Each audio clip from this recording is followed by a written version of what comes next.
What up, folks? I just saw MadBusDriver's most recent video and I had to respond to it.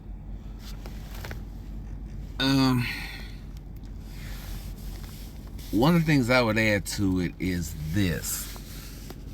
SYSBM is for men of all ages, not just the young guys. And what makes me say that is I saw something very interesting on my Facebook page this weekend. There's a cousin of mine, cousin through marriage. He was married to a cousin of mine that is blood related.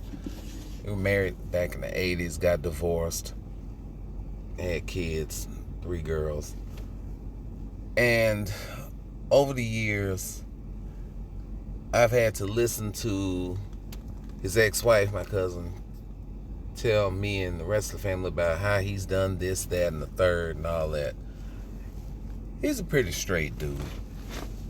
But, I have my issues and opinions about some stuff he does, but, he's a pretty straight up dude. But I saw that he remarried, and guess who he remarried? Or guess who he married? He married, I don't want to call her Snow Bunny because they're both up there in age. She's too old to be a Snow Bunny.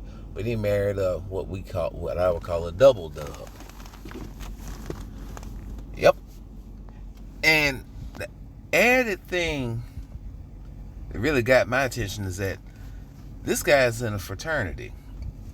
Now, I don't know if many of you have noticed this, but typically brothers who are in fraternities or Masons, at least very few that I've known, date interracially.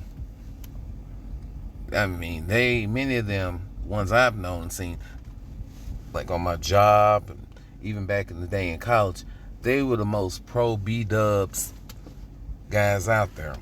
And I always felt that this was the reason. On any college campus, be it an HBCU or even a PWI, the best looking women are going to be in sororities. And they don't interact with guys who aren't in fraternities unless you're an athlete, and many of them are also in fraternities, or you got some good weed. You a pookie who lives out in the street. One of the little, what they call the townies, and he's got good dope. But jumping back to the black fraternities, they always had access, the Kappas, Qs, whoever, they always had access to the Deltas and AKAs and the other ones. So they really saw no need to date interracially. Whereas those of us who weren't athletes, weren't in a frat, we had to adapt, overcome, and make do with what was available. And we also learned how to deal with and interact with women of other races, be they white, Hispanic, Asian, Arabic, whatever. So, one of the issues that many of them may have with SYSBM is, why can't you find you a black chick? There's black chicks who are as light-skinned as a white girl. You can find that. It's like, no, you can find that. You're in a better position to do so than I am, because they don't talk to us. And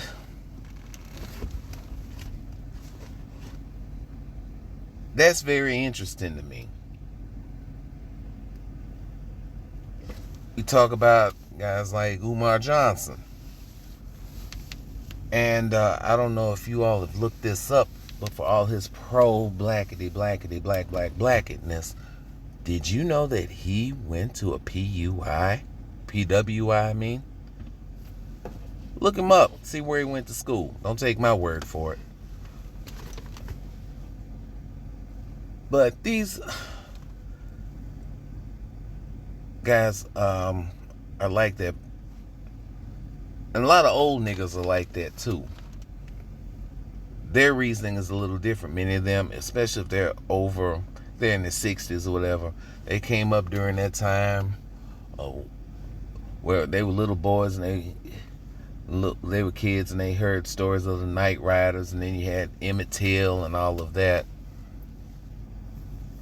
not shrugging that off, because I'm glad that bitch is dead and hopefully she's burning in hell.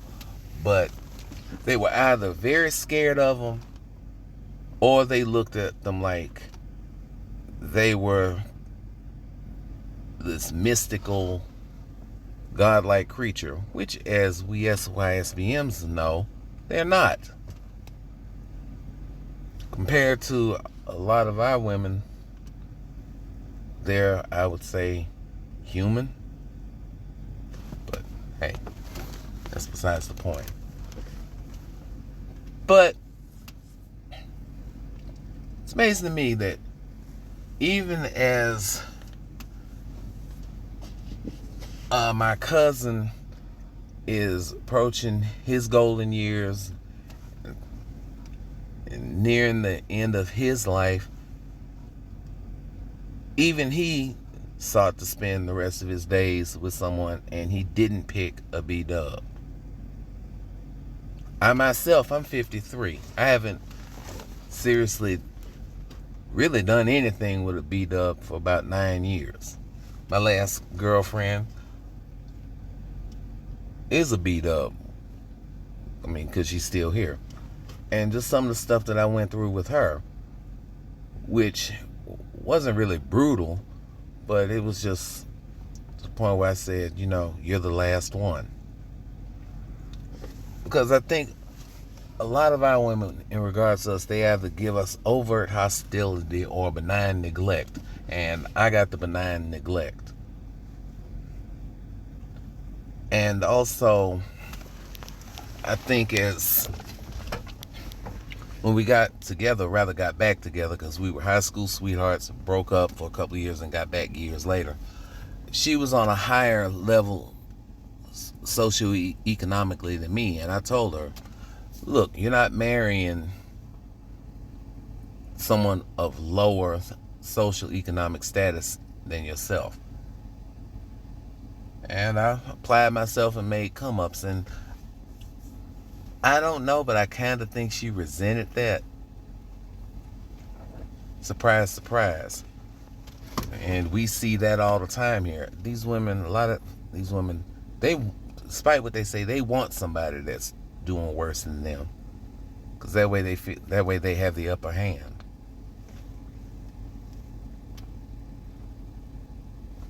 But I digress. But still, that's the crux of this is SYSBM.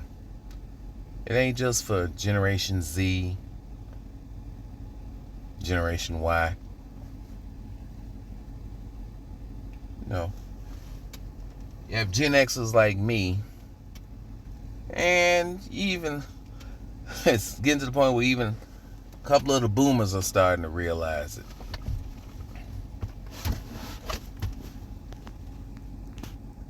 Comment, rate, subscribe. SYSBM, MGTOW, St. Nick's out.